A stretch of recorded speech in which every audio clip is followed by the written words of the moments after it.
हा व्हिडिओ आहे 3 महिन्यापूर्वीचा, ज्यावेळी माझ्या केसांची ही अवस्था होती.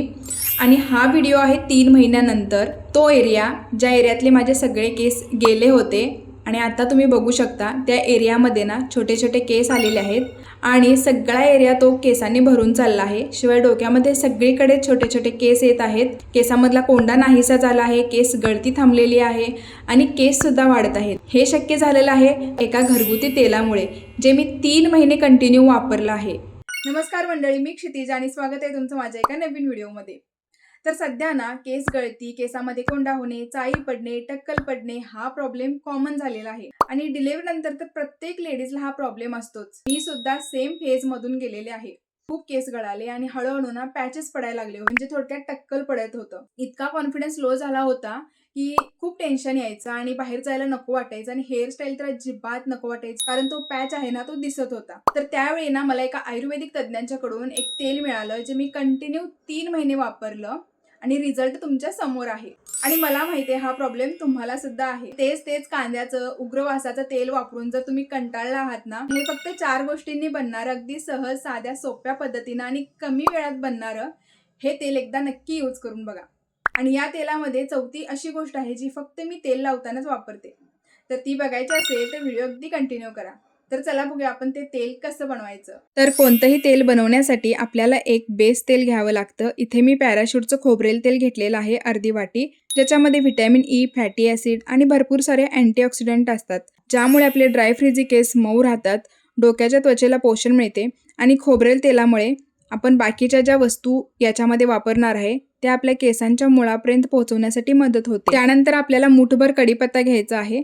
आता कढीपत्त्यामध्ये आयर्न, बीटा कॅरोटीन, व्हिटॅमिन बी, सी आणि भरपूर सारे प्रोटीन असतात, ज्यामुळे आपले अकाली पांढरे होणारे केस कमी होतात, केस दाट आणि मजबूत होतात. त्यानंतर आपल्याला 2 चमचे मोठे मेथीदाणे घ्यायचे आहे, ज्याच्यामध्ये भरपूर सारं कॅल्शियम आणि आयर्न असतं. यामुळे आपले केसांची मुळं स्ट्रॉंग होतात आणि केस गळती थांबायला मदत होते. त्यानंतर 2 चमचे एरंडेल तेल घेतलेलं आहे. एरंडेल तेलामुळे थोडीशी खाज वगैरे सुटू शकते, सो प्रत्येकाने आपल्याला सूट होईल तसं वापरायचं आहे. याच्यामध्ये ओमेगा 6 फॅटी ॲसिड असतात, ज्यामुळे केस दाट आणि मजबूत होतात. सगळ्यात आधी आपल्याला एखादं स्टीलचं किंवा लोखंडी भांडं घ्यायचं आहे. ते गरम झाल्यानंतर याच्यामध्ये खोबरेल तेल ऍड करायचं आहे. हे सगळं आपल्याला लो फ्लेम वरती करायचं आहे. मी इथं इंडक्शनचा वापर करत आहे. त्यानंतर याच्यामध्ये मेथीदाणे ऍड करायचे आहेत. मेथीदाणे काही वेळाने असे फुलायला लागतात आणि पूर्ण यांचा कलर ब्राऊन व्हायला लागतो. त्यानंतर आपल्याला याच्यामध्ये कढीपत्ता घालायचा आहे. कढीपत्ता पण चांगला तडतडून द्यायचा, जेणेकरून मेथीदाणे आणि कढीपत्त्याचा चांगला अर्क याच्यामध्ये उतरेल. आता हे तेल खाली उतरून घ्यायचं आहे आणि थंड झाल्यानंतर एखाद्या गाळणीने किंवा सुती कपड्याने गाळून घ्यायचं आहे.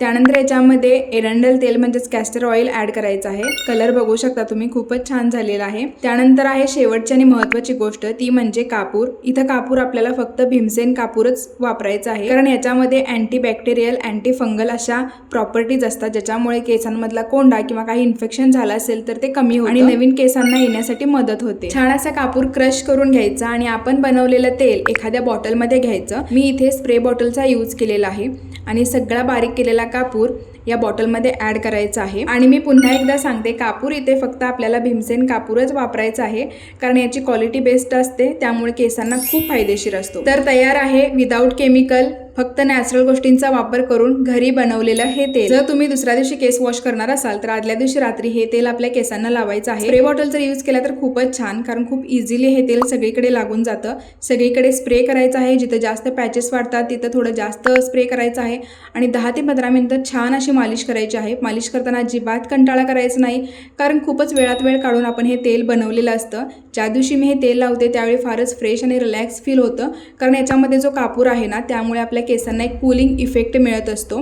सगळीकडे छान अशी मालिश करायची. बट हे तेल लावल्यानंतर एक काळजी घ्यायची, ती म्हणजे जर तुमच्या स्किनला लागला असेल तर ते पुसून घ्यायचं, कारण याच्यामध्ये कॅस्टर ऑइल आहे ना, त्यामुळे थोडंसं इरिटेशन होऊ शकतं. छान असा जुडा बांधायचा. आता माझे केस छोटे आहेत, कारण डिलिव्हरी नंतरच मी ते कट केले आहेत, बट जेव्हापासून मी हे तेल वापरायला चालू केलं आहे ना, फरक मला दिसत आहे. तर तुम्हाला सुद्धा केसांच्या सगळ्या प्रॉब्लेम्स वरती सोल्युशन हवं असेल तर हे तेल बनवून अगदी 3 महिने कंटिन्यू यूज करा, फरक नक्की दिसेल.